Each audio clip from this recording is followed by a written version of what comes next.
poserai une question de Gérard Podja, puisqu'il ne peut pas être là aujourd'hui. Il m'a demandé de la poser. Donc, c'est celle-ci. La campagne de vaccination dans les Outre-mer pose la question du financement de cette campagne, notamment pour les collectivités qui ont la compétence en matière de santé publique, comme c'est le cas de la Calédonie. Lors du PLF, en réponse à des interpellations dans le cadre parlementaire, le ministre a réitéré l'engagement qu'il avait pris lors de son déplacement en Calédonie que l'État examine les dépenses sanitaires liées à la crise du Covid qu'il pourrait prendre à sa charge pour soulager ces collectivités face aux coûts exorbitants que représente l'aspect sanitaire de cette crise, en plus de l'aspect économique et social. Aussi, Monsieur le ministre, confirmez-vous que la campagne de vaccination serait bien prise complètement en charge par l'État dans les collectivités du Pacifique? Madame la porte-parole du sénateur Podja, empêchée pour le coup, et effectivement sur son territoire, sur le caillou calédonien, sur la campagne de vaccination. Je rappelle qu'effectivement, je le dis notamment pour les sénateurs hexagonaux, les pays, comme on dit, les collectivités de Polynésie et de Nouvelle-Calédonie sont pleinement compétentes en matière sanitaire. Je sais que par temps de pandémie, ça fait parfois curieux quand on le réexplique. Il y a une présence d'un conseiller du Haut-Serre, l'équivalent du préfet, sur les questions sanitaires, mais ça reste le gouvernement de la Polynésie ou la Nouvelle-Calédonie qui sont compétents. La fameuse quatorzaine de Nouvelle-Calédonie, c'est le gouvernement de la Nouvelle-Calédonie qui l'a décidé. Les politiques de vaccination, c'est pareil. La Nouvelle-Calédonie, d'ailleurs, a fait un choix différent. Les personnes âgées ne sont pas les premières cibles. Ils sont tout de suite, à vrai dire, en cible. Mais les premières cibles de chez les premières cibles, ce sont les personnes qui ont des contacts avec les personnes venant de l'extérieur. Même si on a une quatorzaine, on a quand même du personnel sur les compagnies aériennes, etc. Ces personnes, bon, donc il y a déjà une différenciation qui est faite. Donc c'est important de le rappeler, de le dire.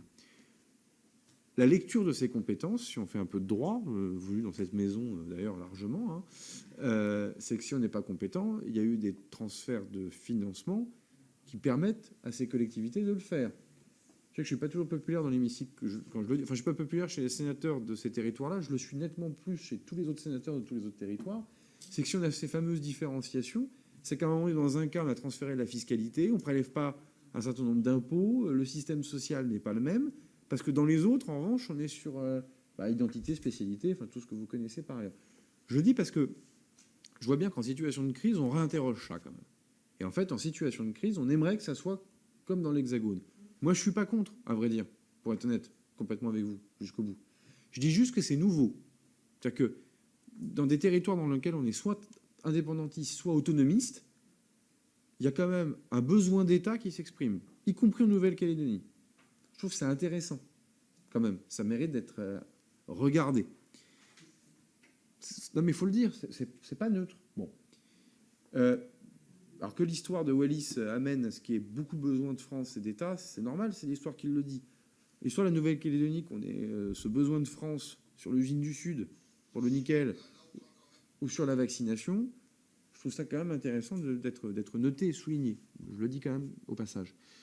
Sur la vaccination, 10 000 doses ont été livrées à la Nouvelle-Calédonie. Moi, j'ai fait un choix très clair, c'est de ne pas abandonner les collectivités du Pacifique. C'est pas parce qu'elles sont compétentes en matière sanitaire qu'elles ne devaient pas bénéficier de la solidarité nationale. D'ailleurs, quelles que soient nos opinions politiques et quelles que soient évidemment les opinions des uns et des autres sur la gestion de la crise par le gouvernement, si vous regardez les États du Pacifique, tous les États insulaires, vous avez les territoires français qui ont été pourvus en doses et vous avez quelques territoires à partenariat particulier avec les États-Unis d'Amérique qui ont été pourvus en doses. C'est tout. On pense ce qu'on veut, enfin, on est là. Et c'est pas on est là le gouvernement, c'est on est là la France. Donc je pense quand même qu'il faut qu'on ne batte pas de notre coupe en permanence. Sur les dépenses sanitaires, j'ai déjà dit plusieurs fois, je l'ai redit dans mes vœux aux Calédoniennes et aux Calédoniens en début de semaine, il faut documenter les dépenses. Il y a ce qui fait l'objet d'une solidarité. Moi, je l'ai toujours dit, la quatorzaine, sa prise en charge financière par l'État était quelque chose qui ne me dérangeait pas. Et donc, on continue d'avancer, à travailler sur cette prise en charge.